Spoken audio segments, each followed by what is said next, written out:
Hey, what's up, y'all? Wanted to make a quick video.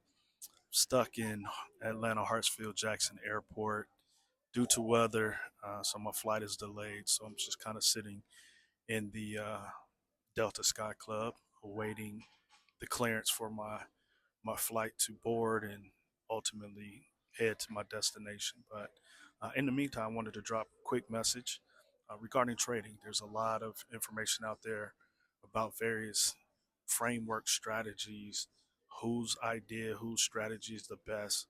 And I'll be honest with you, taking a look across the multiple different strategies and frameworks that I've had a chance to experience, you can be successful with most of them if you are managing your risk properly and you are very disciplined in how you apply those various strategies and the associated rules. I think for me, the thing that becomes a little more interesting is trying to take a look at what truly makes sense to you as a person. I'm someone who started out trading the strat. I'm someone who, had a chance to go through trend lines and support and resistance and supply and demand and Bollinger Bands and VWAP with the 1, 2, and 3 standard deviation bands. And ultimately, where I came and landed was just being able to digest and understand volume and price.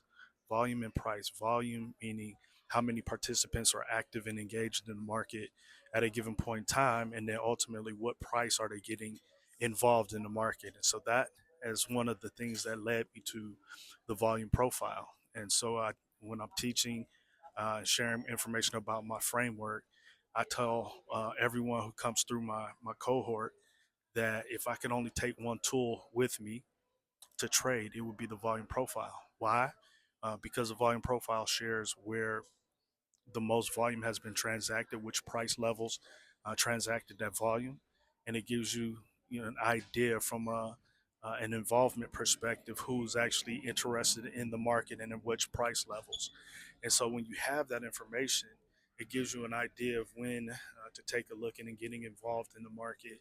It gives you an idea of when those specific levels start to break, what that truly means with the direction of the market and things of that nature. So I am a big fan of volume. It makes sense because the more people that are engaging in the market and what price points they're getting involved give you an idea of where your levels of interest should be when you're trading on a specific day. And so that makes the most sense to me.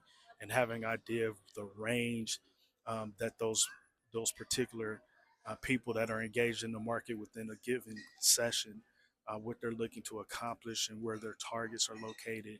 And so that has been very instrumental to my success as a trader and really transitioning away from just kind of shooting in the dark and trying to go after various strategies to really locking in and saying, you know what, volume makes sense to me. You know what, whenever I see volume break off and start to thin out, that lets me know that the interest at that level has been removed. And so there are different ways for you to attack the market and different ways for you to get engaged in the market.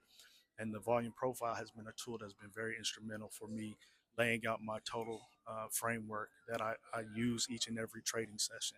And so whether the market is trending, whether the market is ranging, that doesn't really detour me from applying the principles of the strategy that I've implemented. And so I am very, very, very confident that I can go head to toe with most people and the different things that they're trying to do from a trading perspective. But I'll put my framework up against most anyone, whether it's supply and demand, whether it's support and resistance, whether it's ICT, whether it's Bollinger Bands, whatever case may be. I think there are ways to really approve of kind of approach trading in a way in which if once you understand volume, once you understand the price levels that volume is engaging in the market, that it makes total sense uh, to really track that as your levels of interest.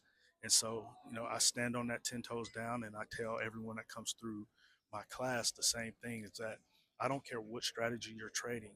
I can pretty much pinpoint the levels in which there's going to be involvement in the market. And once you have that as your level of interest, now it's just simply a matter of what does price do when it gets to that level? Does it reject? Does it accept? I'm a big auction market theory guy, and so I'm all about acceptance and rejection at key levels.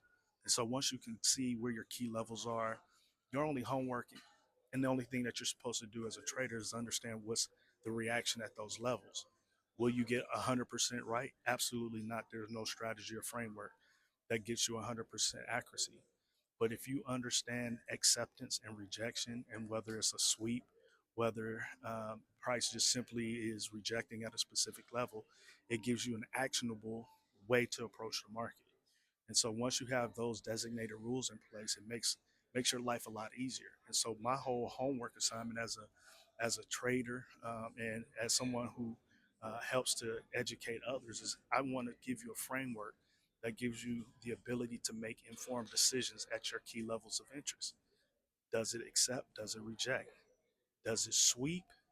Does it you know, go up, accept temporarily, and then ultimately fail? Is it a failed auction? And once you have those different ways to look at your key areas of interest, you'll tend to have a better viewpoint of what's taking place in the market. You can actually explain it.